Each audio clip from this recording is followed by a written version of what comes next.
Well, hello everybody. Welcome back to Prehistoric Kingdom Alpha and welcome back to my channel. My name is Swoop there and we are just in the Tyrannosaurus habitat at the moment. If you were standing in here, you would get a lovely view of this Tyrannosaurus. Actually, if we just quickly pause the game, and we might actually jump in to the T-Rex viewing area, which I can already see some things in the viewing area that I would like to change, but we'll do that when we get a few more pieces in the game. So if you were standing in here, wow, you would have a great view. He just happens to be right in the right spot, that T-Rex at the moment. There we go. We'll just press play while we talk about what we're going to do today. So today we are going to create a Brachiosaurus habitat. We are going to look at putting in a viewing area for the Brachiosaurus and also a area where people can potentially go in and learn about the Brachiosaurus and feed them as well. So we're going to have like a raised viewing area where they can also do that, but it would cost extra, so it's kind of going to be roped off and just for those guests that would pay extra to do or have that experience. So there's a T-Rex over there in the distance running off as well. So let's go, and while this T-Rex heads off that way, let's zoom out and decide I've already decided where I'm going to put the habitat for today. So let's zoom out here, and the habitat itself is going to be over this way in the zoo. So over here we've got our entrance, and then we've got the Ambiosaurus habitat here. So I'm going to head out this way today. We're going to cross over the river either here or up here. I'm thinking maybe even a little bit further. We'll create a new bridge, different kind of bridge over here. And then we are going to pop in the Brachiosaurus habitat over here today. So the viewing area is going to go up here, and then the dinosaurs will eventually be down in here, and they will be hopefully tall enough to kind of reach the viewing area with just their necks, and they might be able to kind of stand up on their hind legs from what I can see online, but they wouldn't be able to get out that way. So without further ado, I'm going to jump into a speed build, make it nice and short and sharp and shiny today, and then I will see you on the other side. All right, bye.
Hello everybody, we're back from the speed build, and let me start by apologising for all the cuts if there were many. I'm going to try and keep them limited, but the game, I believe, I'm just starting to get too much in this park now, and the game is starting to lack a bit of performance, and also every time it auto-saves it seems to be crashing at the moment.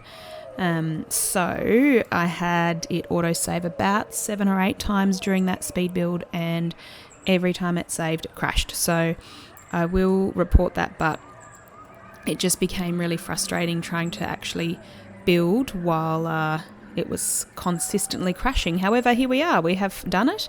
It is a bit of a simpler building, but it is quite cool on the inside once you get inside and actually get the experience of what it looks like. So we've got the Brachiosaurus. I also put in, before we head into the building, I'll show you where how to get to the Brachiosaurus from the rest of the park. So you would have seen me put in this small bridge. I'm yet to fix this up here. I will make it look better than it currently does. I'm going to put in some bridge supports as well, but this one is a bridge that's going to be subject to flooding. So I'm going to make a little sign that says subject to flooding, and if you can't cross over this bridge during, I don't know, peak rainy season or whatever, then there's going to be a little ferry that kind of takes people across to that side of the park. And then there'd be someone that was full-time kind of taking people across and so on, I guess if it's safe enough. So otherwise it would just be staff that kind of go that way, and then this side of the park might be closed. I know that's probably not financially feasible, but oh well, that's just an idea I had. So here's the Lambeosaurus habitat here, and the entrance is over this way, and in order to get to this side of the park you need to cross this way. I will eventually have a long way around, which will kind of go around here and connect up here. So you can always use this bridge to get around to this side of the park if this little bridge is closed. So let's head over to what I created today. Alright, So here is the building itself. There are 3 little entrances. The first 2 are open to the public, general public, and then this one you can see there's a little no entry sign on it because this side is for people who may have booked to actually feed the Brachiosaurus, and so keepers would take them in and show them how to do it properly. And I've actually put like a little opening inside here. So let's head in there first. So they would take this down if they had a booking going ahead, and in they would come in here, and then they've got some seating in here for the different groups to kind of sit down. You can still see really well out the windows. There's kind of some ventilation in the top here because a lot of this building is made of metal, like the roof and that, so it would get quite warm in here. And then this is the little opening where the Brachiosaurus can kind of fit just part of their head. They can't really stick too much of their heads through because you would be not wanting them to kind of stick their heads right in, but so people can come up and kind of feed them with whatever the keepers have, and the keepers would show them what to do. And then on the other side of the building, let's just head out of this door here or through the wall, whatever, Swoop, and then we'll go into the general public viewing. And then this side you've still got ventilation and so on up the top and in the front, but you just have the viewing windows, so you can see what's going on in the feeding area, which I think is kind of a good way to sell tickets to the feeding area, like people can still see in there and see what's happening. And then the Brachiosaur would be in here and you can have a look through and you'd be able to hear them quite well because there's some ventilation in there, some little gaps in the wood. And then if you wanted to sit down in here you could have a seat. There's lots of windows in here so you can really see right round, quite an immersive experience. I quite liked how the little river turned out in here. We've got lots of fallen logs and things in there, and I really did quite a bit of changing of how the terrain looks in this habitat. It's still really hard to manipulate the terrain paint in this game at the moment. There's a lot of work that needs to be done with that still, but it is only the alpha, guys, so we have to give the devs a break. They've done a really great job considering this is the alpha. And then this is the outdoors, so I'll just zoom out a little bit here. I've got some skylights in here to make the building a little bit brighter, and then I've got some garden beds on either side of the building, and you've got these steps coming up to the building itself. So there you go, guys, that's what we got done today. Next time I think I might maybe concentrate a little bit more on some guest facilities, so I need to start putting in things like more toilets around the park and maybe like some places where people can stop and have a coffee by the river. I've had that suggested, or something where people can have something more to eat or drink, so I'm going to concentrate a little bit more on that in the next episode. And I think that's all for today. Thank you so much for watching. I really appreciate your support. All the support just keeps on coming, so thank you so much, and I hope to see you in the next one. Take care. Bye.